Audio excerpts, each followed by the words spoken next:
Hello students, welcome to tutor classes. This is Sunil Sharma. आप सभी का आज के इस वीडियो सेशन में गाइस स्वागत है।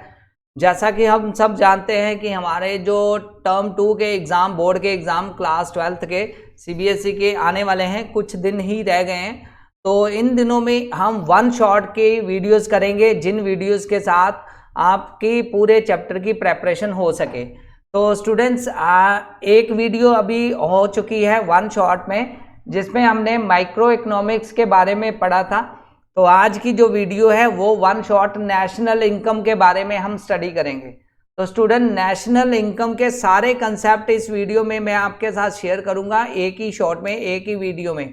तो गाइस, आगे बढ़ते हैं, आज का कंसेप्ट शुरू करते हैं। आज की वीडियो के जो भी इसमें कंसेप्ट है नेशनल इनकम से रिलेटेड, वो आपके साथ मैं शेयर करने जा रहा हूँ। तो गाइज, बेसिकली आपने एक चीज़ का ध्यान रखना है कि जब भी आप कंसेप्ट को पढ़ते हैं, कंसेप्ट को फोकस करना, और उसी के बेस पे न्यूमेरिकल्स भी आएंगे इस चैप्टर पे। तो इसलिए वो न्यूमेरिकल भी जो न्यूमेरिकल होंगे उनको भी सॉल्व करने की कोशिश करना। तो गाइज, आगे बढ़ते हैं आज के सेशन में। सबसे पहला जो कंसेप्ट है वो है कंसेप्ट ऑफ नेशनल इनकम। तो सबसे पहले हमारे माइंड में क्वेश्चन आता है कि नेशनल इनकम होती क्या है। नेशनल इनकम, देश की इनकम। देश की इनकम का मतलब कि पूरे देश में कितनी कमाई हुई है पूरे साल में, एक साल, 1 ईयर। अकाउंटिंग पीरियड जो होता है economic term point of view से, या अकाउंट्स के पॉइंट ऑफ व्यू से जब बात करें, तो एक पूरे ईयर में कितनी इनकम जनरेट हुई है जो हमारा देश है उसमें। तो अलग अलग फैक्टर से कितनी इनकम जनरेट हुई है और कहाँ कहाँ से क्या क्या पैसा आया है देश के पास, तो वो सारा नेशनल इनकम के अंदर कंसिडर किया जाता है। तो गाइस, इसकी अगर बात करें डेफिनेशन की, तो यहाँ पे हम कह सकते हैं कि इट्स सम टोटल। तो हम कह सकते हैं सम टोटल होता है ये, सम टोटल। सम टोटल का मतलब होता है सम टोटल ऑफ जितने भी फैक्टर्स हैं। फैक्टर्स मतलब जितने भी फैक्टर्स यूज किए गए हैं प्रोडक्शन में, उनसे जितनी भी इनकम हुई है, फैक्टर इनकम हम इसको बोलते हैं। Total of, sum total of factor income, ठीक है, ऑफ किसकी? जो नॉर्मल रेजिडेंट ऑफ कंट्री हैं, मतलब उस कंट्री में जितने भी रहने वाले लोग हैं, उनकी जो इनकम है, उनका जो सम कर लिया जाए, उसका टोटल कर लिया जाए, तो वो क्या बन जाती है? National income. तो गाइस, यहाँ पे इस डेफिनेशन को बड़े ध्यान से समझ लेना। It is defined as sum total of factor income acquiring to normal resident, मतलब जितने भी नॉर्मल रेजिडेंट ऑफ कंट्री हैं। नॉर्मल रेजिडेंट की बात करें तो जो कंट्री के अंदर रहने वाले बात आ रही है, जो ordinary residing in the country for a period of 1 year और मोर, मतलब कम से कम 1 साल और 1 साल से ज्यादा टाइम पीरियड के लिए जो कंट्री में रह रहे हैं, देश में रह रहे हैं, और जिनका centre of economic interest lies in that country, मतलब जिनका सेंटर ऑफ इकोनॉमिक इंटरेस्ट। यहाँ पे एक चीज ध्यान रख लेना, मतलब नॉर्मल 1 ईयर और 1 ईयर से ज्यादा वाले, मोर देन 1 ईयर से जो कंट्री में रह रहे हैं, और उनका जो सेंटर है, सेंटर किसका? इकोनॉमिक एक्टिविटी का, इकोनॉमिक इंटरेस्ट का, वो उस कंट्री के लिए होना चाहिए। तो वो बन जाते हैं, उसको हम बोलते हैं नेशनल, उनका वो बन जाते हैं रेजिडेंट ऑफ ए कंट्री। तो वो उन नॉर्मल रेजिडेंट के जितनी भी इनकम हो रही है, उन नॉर्मल रेजिडेंट से जो टोटल इनकम हो रही है, फैक्टर इनकम, उसको बोलते हैं national income of A that country. I hope कि आपको समझ लग गया होगा। सबसे पहले तो आपको यह समझना पड़ेगा कि रेजिडेंट कौन से होते हैं। नॉर्मल रेजिडेंट होते हैं जो 1 साल एक कंट्री में रह चुके हैं और 1 साल से ज्यादा उस कंट्री में इकोनॉमिक इंटरेस्ट ले रहे हैं, मतलब इकोनॉमिक एक्टिविटी में पार्टिसिपेट कर रहे हैं, और सेंटर है, और सेंटर ऑफ इकोनॉमिक इंटरेस्ट है उनका, लाइज जो उनका इकोनॉमिक इंटरेस्ट जो उस कंट्री के लिए है, मतलब कोई भी काम करते हैं, बिजनेस एक्टिविटी करते हैं, उस कंट्री के लिए करते हैं, 1 साल या 1 साल से ज्यादा, वो जो लोग हैं, वो जो रेजिडेंट है, उनकी फैक्टर टोटल इनकम कर ली जाए, टोटल फैक्टर इनकम का टोटल कर लिया जाए, तो वो बन जाती है national income of a country. अब यहाँ पे एक बात और अराइज होती है कि अभी तो मैंने नॉर्मल रेजिडेंट तो बता दिया, अब आता है एनआरआई कौन सा होता है, नॉन रेजिडेंट कौन से होते हैं। नॉन रेजिडेंट बेसिकली वो लोग होते हैं जो जन्मे तो यहाँ पे हैं, जैसे इंडिया में तो जन्म लिया है, लेकिन अभी वो फिलहाल कहाँ पे रह रहे हैं, फॉरेन में रह रहे हैं, और कभी कभी वो विजिट करते हैं होम कंट्री में for travelling purpose, recreation, holidays, या मेडिकल ट्रीटमेंट, या स्टडीज, या स्पोर्ट्स, कुछ भी मतलब एंटरटेनमेंट पॉइंट ऑफ व्यू से, या कुछ ऐसे ही विजिट करते हैं अपने होम कंट्री को। मान लो इंडिया में रह लोग हैं, जन्म यहाँ पे हुआ है और वो कनाडा चले गए, कनाडा से कभी हॉलीडे पे यहाँ पे आ रहे हैं, या ट्रैवलिंग करने आ रहे हैं, जहाँ अपने पेरेंट्स को यहाँ मिलने आ रहे हैं, तो उनको हम नॉन रेजिडेंट कहेंगे, नॉन रेजिडेंट एनआरआई कहा जाता है। ठीक है जी, तो ये आपने समझ लिया नॉन रेजिडेंट कौन से होते हैं, रेजिडेंट क्यों होते हैं। क्यों मैं ये समझा रहा हूँ, क्योंकि इन दोनों से ही नेशनल इनकम के कंसेप्ट जुड़े हुए हैं, उससे हम नेशनल इनकम के बहुत सारे कंसेप्ट इन्हीं से हम फाइंड करने की कोशिश करेंगे। तो गाइज ये कंसेप्ट बेस आज का जो चैप्टर है ये कंसेप्ट बेस है, थ्योरी बेस है, इसमें थ्योरी पे ज़्यादा फोकस करेंगे, और इन थ्योरी के कंसेप्ट को अगर आपने सही ढंग से समझ लिया तो आपके जो कंसेप्ट हैं उन्हीं के बेस पर क्वेश्चन जो हैं नेशनल इनकम के बड़े इजी वे से सॉल्व हो जाएंगे। तो आगे बढ़ता हूं मैं, नेक्स्ट बात करता हूं नेक्स्ट टॉपिक की, इसी पे aggregate related to national income. तो aggregate related to national income में क्या क्या कवर करना है, क्या क्या आपने समझना है, वो मैं आपको बताने लगा। तो guys aggregate related to national income में 2-3 पॉइंट्स हैं, वो आपको समझने पड़ेंगे, वो मैं आपको बताने लगा। सबसे पहले बात आती है, तो यहाँ पे 8 एग्रीगेट्स है, 8 एग्रीगेट्स ऑफ नेशनल इनकम है। कौन कौन से हैं? इन एग्रीगेट्स को यूज करते हुए हम नेशनल इनकम की कैलकुलेशन कर सकते हैं, नेशनल इनकम फाइंड कर सकते हैं।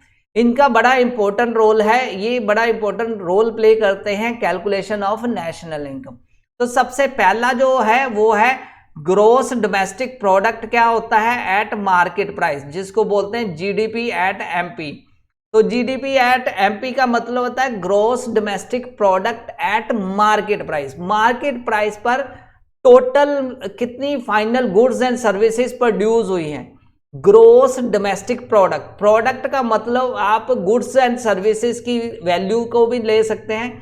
तो हम यहां पे कह सकते हैं gross domestic product at market price का मतलब होता है total market value of final goods and services produce during an year और within the domestic territory.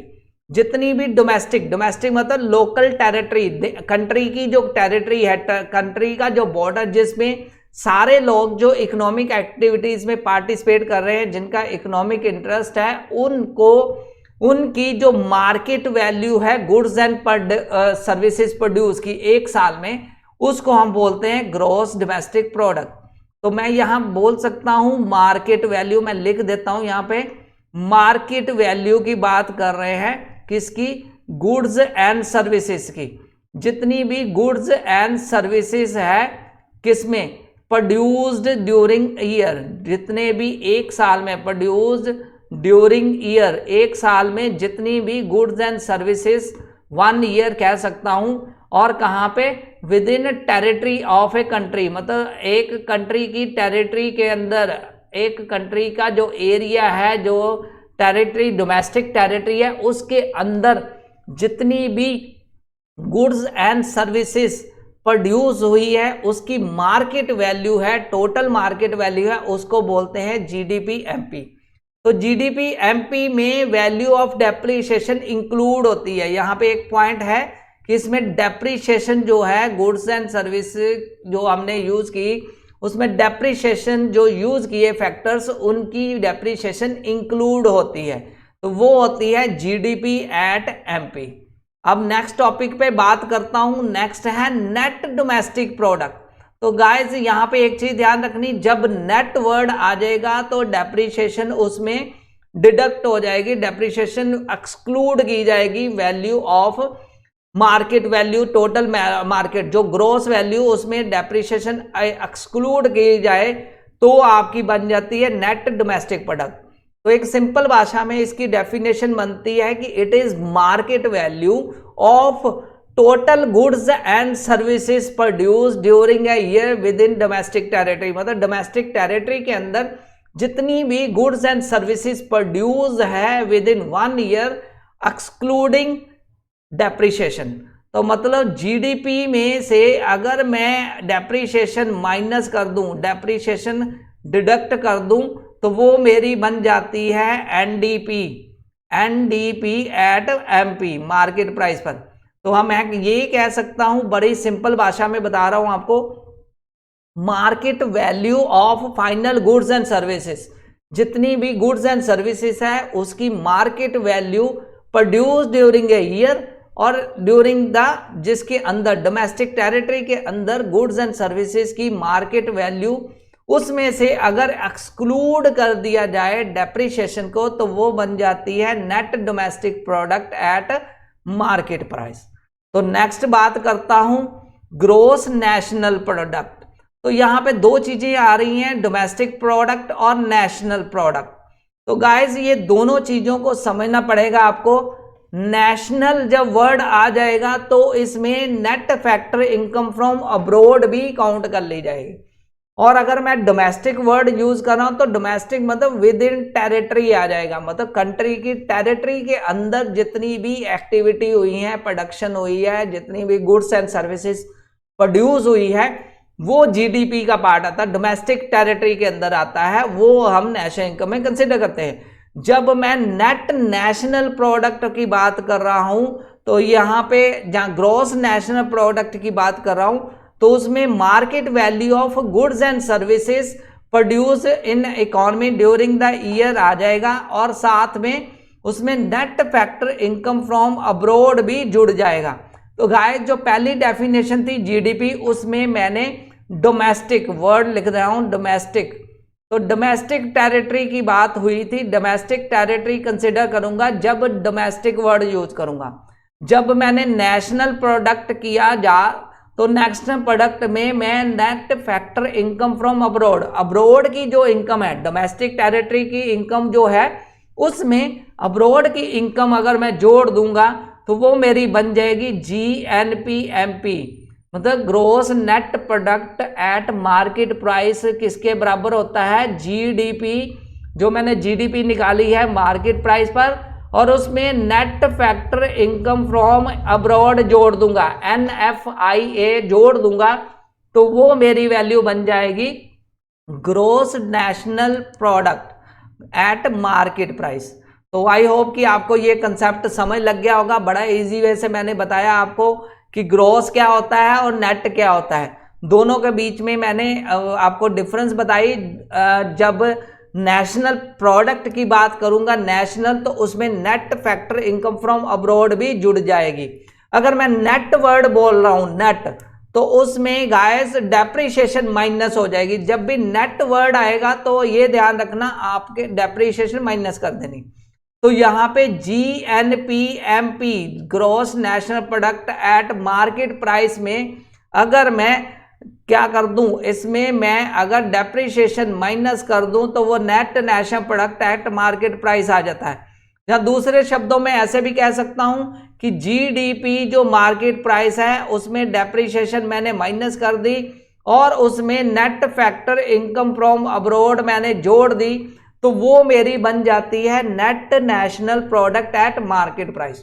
तो दो चीजें यहां पे ध्यान रखनी, मार्केट प्राइस मतलब जितनी भी गुड्स एंड सर्विसेज प्रोड्यूस है एक साल में मार्केट प्राइस पर, अगर वो डोमेस्टिक टेरिटरी में है तो वो जीडीपीएमपी आ जाएगी, अगर वो नेशनल टेरिटरी में है, नेशनल प्रोडक्ट है, नेशनल वर्ड वहां पे आ गया, तो उसमें net factor income from abroad भी जुड़ जाएगी। तो ये कंसेप्ट बन जाते हैं net national product at market price. तो नेक्स्ट अभी मैंने आपको चार चीजें समझाई हैं, gross domestic product at market price, net domestic product at market price, मतलब डोमेस्टिक वाली दो चीजें, एक ग्रॉस और एक नेट। दूसरी चीज समझाई है मैंने national net gross national product समझाई है, नेशनल वर्ड मैंने यूज किया है। और तीसरी चीज मैंने समझाई है नेट नेशनल प्रोडक्ट। तो gross domestic product at factor cost, ये थी सारी 4 वैल्यू थी, मैंने मार्केट प्राइस पर समझाई आपको। अब मैं बात कर रहा हूं gross domestic product at factor cost FC पर, मतलब जीडीपी एट एफसी। बस थोड़ा सा चेंज है गाइस, जैसे मैंने बोला था कि ग्रोस में क्या होता है, अगर मैं मार्केट प्राइस बोल रहा हूं तो मैंने बोला था it is some total of market value of goods and services. तो यहां पे मैं बोल रहा हूं फैक्टर इनकम, तो मैं यहां पे बोलूंगा it is some total of factor income generated with in domestic territory. तो यहां पे अगर मैं एफसीपी पे मैं बोल रहा हूं gross domestic product at factor cost, तो वहां इसका मतलब है it is total of sum total of income, ठीक है जी, sum total of income, income of factor income बात करूंगा। फैक्टर इनकम मतलब जब फैक्टर्स ऑफ प्रोडक्शन वहां पे प्रेजेंट थे, फैक्टर ऑफ इनकम प्रेजेंट मतलब एक सर्विसेज हुई, एक इनकम जनरेट हुई, हमने फॉरेन के किसी मतलब ऑनलाइन हमने सर्विस प्रोवाइड की, वहां पे मतलब प्रेजेंट नहीं थे, हमने ऑनलाइन थ्रू प्रोडक्शन में प्रेजेंट नहीं हुए, वहां पे प्रोडक्शन हमने ऑनलाइन थ्रू की। जब फैक्टर वहां पे प्रेजेंट होता है, मतलब फैक्टर कौन सा होता है, फैक्टर ऑफ प्रोडक्शन वहां पे प्रेजेंट होता है, तो तब फैक्टर इनकम कंसिडर की जाती है। तो मैं यहाँ पे बात कर रहा हूं total sum total of factor income with in domestic territory. अगर मैं डोमेस्टिक वर्ड यूज कर रहा हूं तो वो मेरी बन जाएगी जीडीपी एफसीपी, और अगर मैं एनडीपीएफसी बात कर रहा हूं तो ये मेरी net domestic product at factor cost बन जाएगी। तो इसका मतलब है जीडीपी एट फैक्टर कॉस्ट में से अगर मैं डेप्रीशिएशन माइनस कर दूं, तो गाइस डेप्रीशिएशन अगर मैं इंक्लूड डेप्रीशिएशन की जगह यहां पे नेट इनकम कंजम्पशन फैक्टर्स आ जाएंगे, तो वो मैं अगर माइनस कर दूं तो गाइस ये मेरी बन जाएगी gross domestic product at factor cost. तो guys along with consumption of fix capital during the year भी मैंने कंसिडर करना है। तो यहां पे ध्यान रखने वाली बात है कि गाइस जब भी मैं नेट डोमेस्टिक यूज कर रहा हूं तो मैं लोकल फैक्टर्स की बात कर रहा हूं, लोकल टेरिटरी की बात कर रहा हूं। जब मैं नेशनल वर्ड यूज करूंगा तो नेशनल मतलब जिसमें net factor income from abroad भी मेरी काउंट हो जाएगी। तो अब मैं बात करता हूं ग्रोस नेशनल। अब यहां पे नेशनल वर्ड आ गया, ये चीज ध्यान रखनी, ग्रोस नेशनल प्रोडक्ट की बात कर रहा हूं तो जीएनपी एट एफसी, तो मैं यहां पे बात करूंगा जीएनपी एट एफसी मतलब gross national product at factor cost किसके बराबर होती है, इसमें GDP at F factor GDP, yes GDP at FC word आ जाएगा, और उसमें से यस उसमें मैं जोड़ दूंगा। अगर मैं ग्रॉस नेशनल बात कर रहा हूं तो उसमें मैं अगर net factor income from abroad, abroad की इनकम इसमें जोड़ दूं फैक्टर इनकम, तो वो मेरी बन जाएगी gross national product at factor cost. तो यहां पे थोड़ी सी कंफ्यूजन हो सकती है, लेकिन ध्यान रखना जब भी फैक्टर इनकम बोल रहा हूं तो फैक्टर ऑफ प्रोडक्शन वहां पे प्रेजेंट है इनकम जनरेट करने में, और जब मैं डोमेस्टिक यूज कर रहा हूं तो विद इन डोमेस्टिक टेरिटरी, जब मैं नेशनल वर्ड यूज कर रहा हूं तो मैं उसमें national factor income net factor income from abroad, abroad से जितनी इनकम हुई वो भी उसमें जोड़ रहा हूं डोमेस्टिक टेरिटरी की इनकम में। तो आई होप कि ये चारों कंसेप्ट मैंने जो बताए आपको फैक्टर के, और 4 कंसेप्ट मैंने आपके बताए, 4 इसके बताए किसके, मार्केट वैल्यू के, मार्केट प्राइस पे, तो वो चारों समझ आगे होंगे। तो ये मेरा है नेक्स्ट है net national product at factor cost NNPFC। तो इसमें क्या आ जाएगा, इसमें मेरी GNPFC आ जाएगी। तो गाइज इस केस में GNPFC, अब मैं नेट वर्ड यूज कर रहा हूं नेट, तो नेट में क्या होता है हमेशा डेप्रीशिएशन माइनस होती है, तो इसमें से मैं डेप्रीशिएशन अगर डिडक्ट कर दूंगा, एक्सक्लूड कर दूंगा, तो ये मेरी net national product at factor cost बन जाएगी। तो गाइस इन 8 कंसेप्ट को आपने ध्यान रखना है, और 8 के ऊपर अगर कोई भी क्वेश्चन आ जाए तो आप उस पे क्वेश्चन को बेटर वे से कर सकते हैं। तो ये 8 कंसेप्ट हैं जो एग्रीगेट इनकम के कंसेप्ट हैं, तो मैं यहाँ पे बड़े इजी वे से आपको एक्सप्लेन कर रहा हूँ। तो अब यहाँ पे मैं थोड़ा सा और यहाँ पे बता देता हूँ। देखो हमने 4 कंसेप्ट किए, पहला मैंने किया GDP MP, gross domestic product market price, तो इसमें टोटल फैक्टर्स ऑफ प्रोडक्शन जो गुड्स एंड सर्विसेज प्रोड्यूस हुई है डोमेस्टिक टेरिटरी में, डी यूज करूंगा तो डोमेस्टिक टेरिटरी, ठीक है, इसमें डेप्रिसिएशन इंक्लूड है। अगर मैं एनडीपी एमपी पे यूज करूंगा तो उसमें डेप्रिसिएशन जो है मैं माइनस कर दूंगा, किसमें, जीडीपी में, जीडीपी एमपी में डेप्रिसिएशन माइनस कर दूंगा तो NDP net domestic product, net word, जब भी नेट वर्ड आएगा तो डेप्रिसिएशन माइनस होगी। और जब नेशनल वर्ड आएगा तो नेशनल वर्ड आएगा तो NFIA, net factor income from abroad, abroad की इनकम भी जुड़ जाएगी जो डोमेस्टिक इनकम है। अगर मैं जीडीपी, अगर मैं जीएनपी ग्रॉस नेशनल प्रोडक्ट की बात कर रहा हूं तो उसमें जीडीपी में net factor income from abroad मेरी प्लस हो जाएगी। अगर मैं एनएनपी की बात कर रहा हूं, नेट नेशनल प्रोडक्ट की बात कर रहा हूं, तो उसमें मेरी NFIA net factor income abroad तो जुड़ जाएगी, सिर्फ डेप्रिसिएशन माइनस हो जाएगी। नेट वर्ड जब भी आएगा तो डेप्रिसिएशन माइनस हो जाएगी।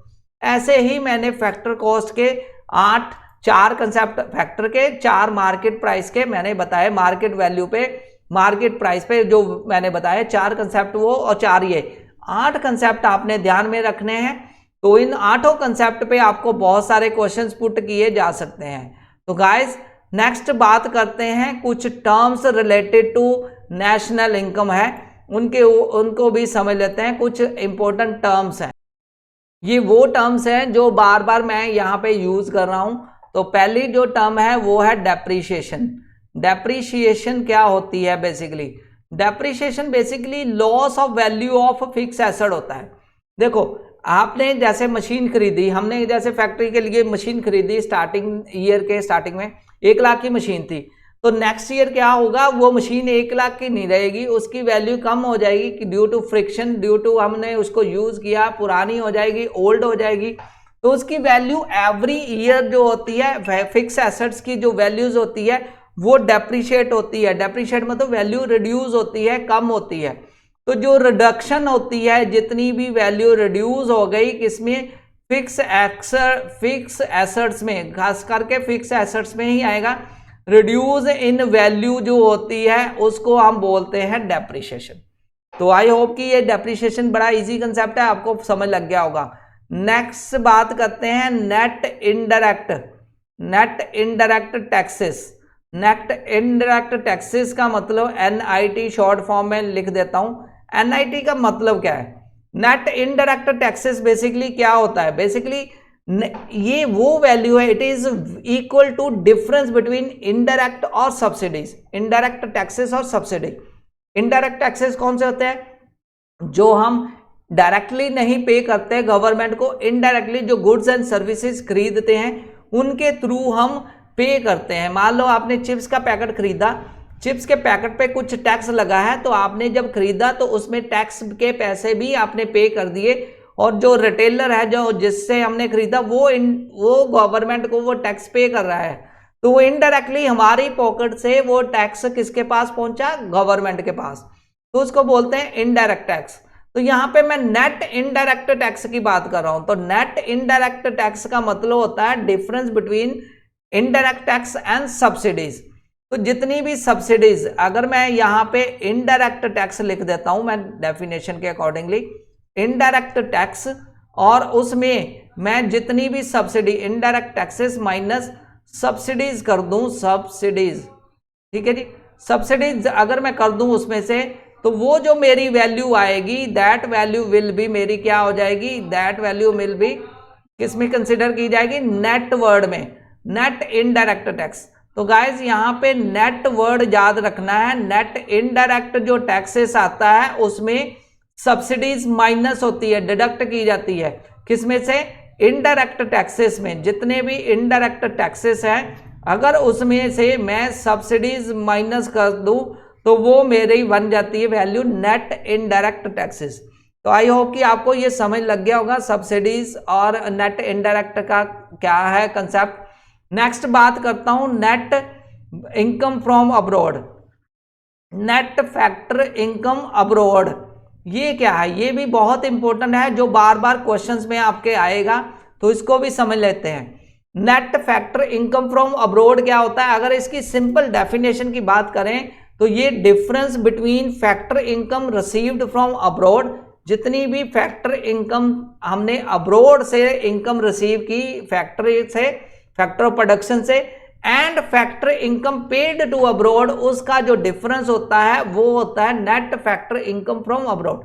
मतलब बाहर से जितना पैसा आया फैक्टर इनकम, और उसमें बाहर जितना पैसा गया फैक्टर इनकम से, जितनी भी फैक्टर पेमेंट की है उस इनकम जनरेट में, तो वो होता है, मैं दोबारा समझा देता हूं, बाहर से जितना मतलब अब्रोड से जो फैक्टर इनकम जनरेट हुई, फैक्टर ऑफ प्रोडक्शन से जितनी इनकम जनरेट हुई वो रिसीव की गई, उसमें से अगर फैक्टर इनकम जो हमने पे की है अब्रोड को, और अब्रोड की सर्विसेज लेने के लिए हमने जो इनकम पे की, जो पैसा पे किया वो डिडक्ट कर दें तो वो नेट हमारी आ जाती है फैक्टर इनकम फ्रॉम अब्रोड।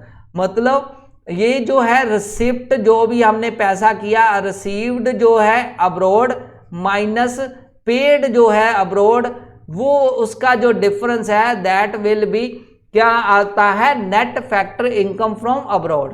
तो इसके कंपोनेंट कौन कौन से आते हैं? अगर कंपोनेंट की बात करें, component from net factor income from abroad की, तो गाइस इसमें सबसे पहले आता है net compensation to employees.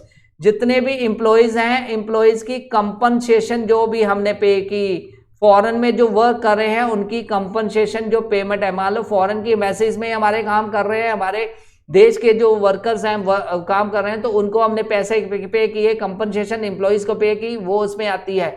Net income from property and entrepreneur received from by the resident of a country, हमारे देश के रेजिडेंट ने जो प्रॉपर्टी या एंटरप्रेन्योरशिप से जो नेट इनकम, बाहर में जो मान लो काम कर रहे हैं, बाहर प्रॉपर्टी खरीदी, उससे जो इनकम जनरेट हुई वो इसमें इंक्लूड होती है। नेट रिटेन्ड अर्निंग भी इसमें इंक्लूड की जाती है। तो गाइस देश के जो, मान लो मैं वहां पे फॉरेन में जाके कोई प्रॉपर्टी खरीद लेता हूं, उस प्रॉपर्टी से मुझे जो इनकम होती है, वो जो इनकम है नेट इनकम फ्रॉम प्रॉपर्टी और एंटरप्रेन्योरशिप, मान लो मैं फॉरेन में कोई बिजनेस करता हूं, उस बिजनेस से जितनी इनकम जनरेट हो जाती है तो वो इनकम मैं जो रिसीव करूंगा तो वो मेरी net factor income from abroad में काउंट की जाएगी। तो ये कुछ मेरे इंपॉर्टेंट कंसेप्ट थे नेशनल इनकम से रिलेटेड जो मैंने आपको बताए। नेक्स्ट जो टॉपिक आपका आता है वो है नॉमिनल जीडीपी, रियल जीडीपी। काफी इंपॉर्टेंट कंसेप्ट है ये, इसको ध्यान से समझ लेना, इस पे भी क्वेश्चन 2 मार्क्स में आ सकता है। तो गाइज आज हम कर रहे हैं वन शॉट में पूरी नेशनल इनकम से रिलेटेड कंसेप्ट के बारे में, नेशनल इनकम के कुछ इंपॉर्टेंट टर्म्स समझ रहे हैं। तो ये वीडियो थोड़ी लंबी हो सकती है लेकिन आपके लिए काफी फ्रूटफुल रहेगी। आपको सारे कंसेप्ट मैं ओरली यहाँ पे लिख लिख के बता रहा हूँ।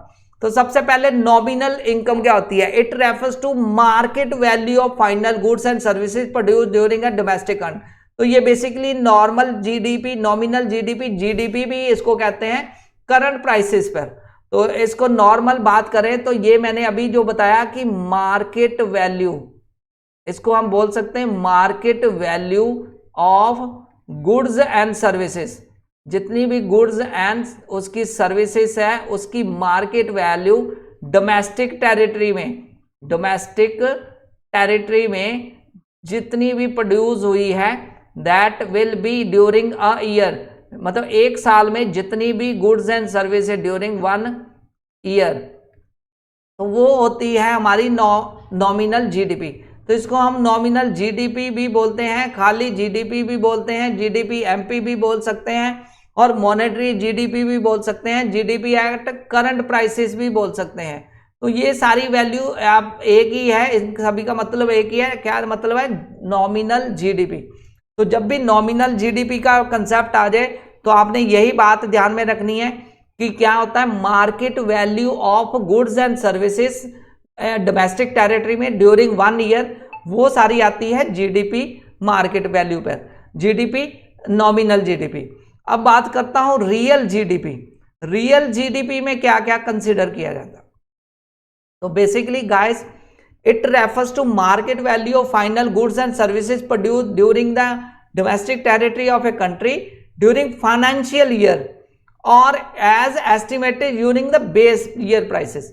मतलब अगर मैं करंट ईयर के प्राइसेस लेके वैल्यू जीडीपी की निकालता हूं तो वो मेरी बनती है नॉमिनल। अगर मैं बेस ईयर के प्राइसेस को लेके जीडीपी निकालता हूं तो that will be my real GDP. तो इसको मैं अगर रिप्रेजेंट करूं तो यहाँ पे एक न्यूमेरिकल भी इसी फार्मूले पे बन जाता है। फार्मूला क्या बनेगा, normal GBT, nominal GDP. Nominal GDP को अगर मैं करंट प्राइस इंडेक्स से डिवाइड कर दूं, करंट प्राइस इंडेक्स से डिवाइड कर दूं और मल्टीप्लाई कर दूं 100 तो I will get real GDP. तो रियल जीडीपी का कंसेप्ट समझ लग गया आपको। रियल जीडीपी क्या होती है, वो वाली जीडीपी जब हम उसको एस्टिमेट करते हैं यूजिंग बेस ईयर प्राइसेस किसी भी। तो यहां पे एक डिफरेंस और निकल के आती है कि जो मैंने नॉमिनल जीडीपी बोला वो मैंने बोला जीडीपी एट करंट प्राइसेस। तो अगर मैं इसको बोलूं रियल जीडीपी तो इसका दूसरा नाम ये भी हो सकता है GDP at constant prices, constant prices. तो ये दो डिफरेंस निकल के आती है नॉमिनल और रियल जीडीपी में। तो नॉमिनल जीडीपी नॉर्मल जीडीपी है जो मार्केट वैल्यू है goods and services produce during a financial year और डोमेस्टिक टेरिटरी के अंदर। और रियल जीडीपी की बात करूं तो ये भी नॉमिनल जीडीपी को जब हम कोई भी जीडीपी है, जीडीपी कौन सी, मार्केट वैल्यू पर जब गुड्स एंड सर्विसेज को मैं वैल्यू निकालता हूं, उनकी वैल्यूएशन करता हूं, लेकिन based on base year prices तो वो बन जाती है मेरी रियल जीडीपी। आई होप कि ये तीनों कंसेप्ट आपको समझ लग गए होंगे। मैंने नॉमिनल जीडीपी के समझाए और मैंने आपको जो एग्रीगेट टर्म्स समझाई और मैंने नेशनल इनकम के जो कंसेप्ट रिलेटेड टू समझाए। आई होप कि ये आपको बड़े इजी वे से समझ लग गए होंगे। तो इनके बेस पे आज का सेशन मैं यहीं पे क्लोज करता हूँ वन शॉट में, इतना ही। ये नेशनल इनकम के कुछ इंपॉर्टेंट टर्म्स समझाई। नेक्स्ट जो वीडियो आएगी वन शॉट में उसमें नेशनल इनकम मेजरमेंट कैसे की जाती है वो सारे कंसेप्ट आपको एक्सप्लेन करूंगा। तो गाइस आज का सेशन यहीं पे क्लोज करते हैं। तो आई होप कि आपको ये सारी वीडियोस जो मैंने समझाई वीडियो में एक वन शॉट में वो समझ लग गया होगा। तो यहीं पे सेशन क्लोज करते हैं। Thanks a lot for watching this video guys. आप जल्दी से सब्सक्राइब कीजिए ट्यूटर क्लासेस कॉमर्स को सो दैट आपके लिए अच्छी अच्छी वीडियोज हम प्रेजेंट कर सकें। Thanks a lot for watching this video guys. Take care, bye.